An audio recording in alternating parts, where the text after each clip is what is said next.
अस्सलाम वालेकुम व्यूअर, कैसे हैं आप? उम्मीद है कि ठीक ठाक होंगे। तो आज का हमारा टॉपिक है need and importance of financial planning.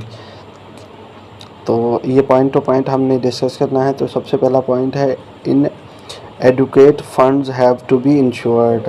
यानी जब हम फाइनेंशियल प्लानिंग करते हैं तो हमारे पास जो है बड़ी मिकदार में फाइनेंशियल फंड जो है वो मौजूद होते हैं। इसका दूसरा पॉइंट है helps in ensuring a reasonable balance between outflow and inflow of funds so that stability is maintained.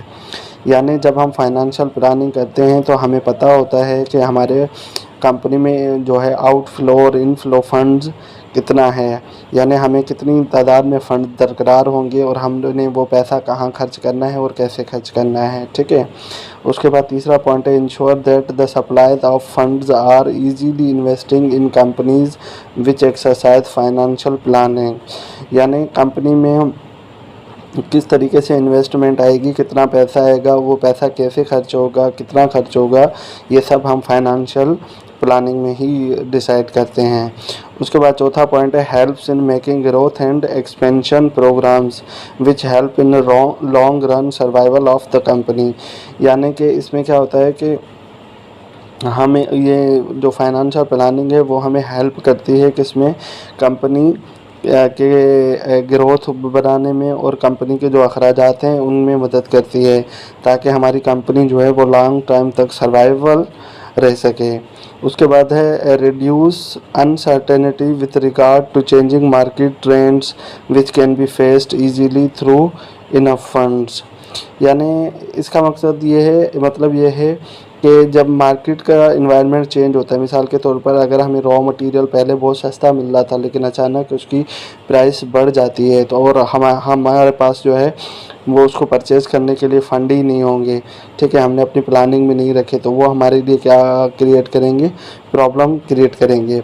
लेकिन अगर हमारे पास बड़ी तादाद में फ़ंड्स मौजूद हैं तो फिर अगर मार्केट का एनवायरनमेंट थोड़ा बहुत अगर बढ़ भी जाता है, कम भी हो जाता है, तो उसका इतना हमारे पर असर नहीं रहेगा।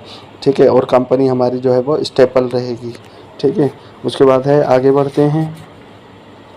छठा पॉइंट है helps in reducing the uncertainties which can be a hindrance to growth of company. This helps in ensuring stability and profitability with concern।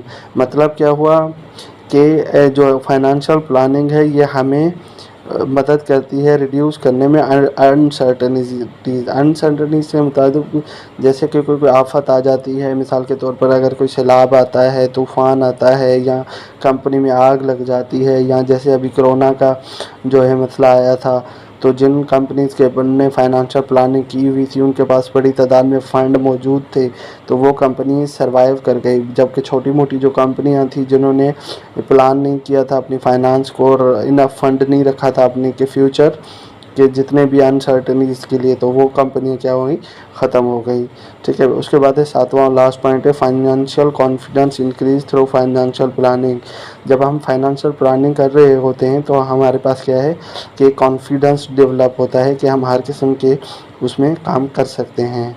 तो आज के इसमें हमने सीखा importance of financial planning. Thank you so much. अगर video अच्छी लगी हो तो लाइक करें, शेयर करें, मेरे चैनल को सब्सक्राइब करें। पाकिस्तान जिंदाबाद।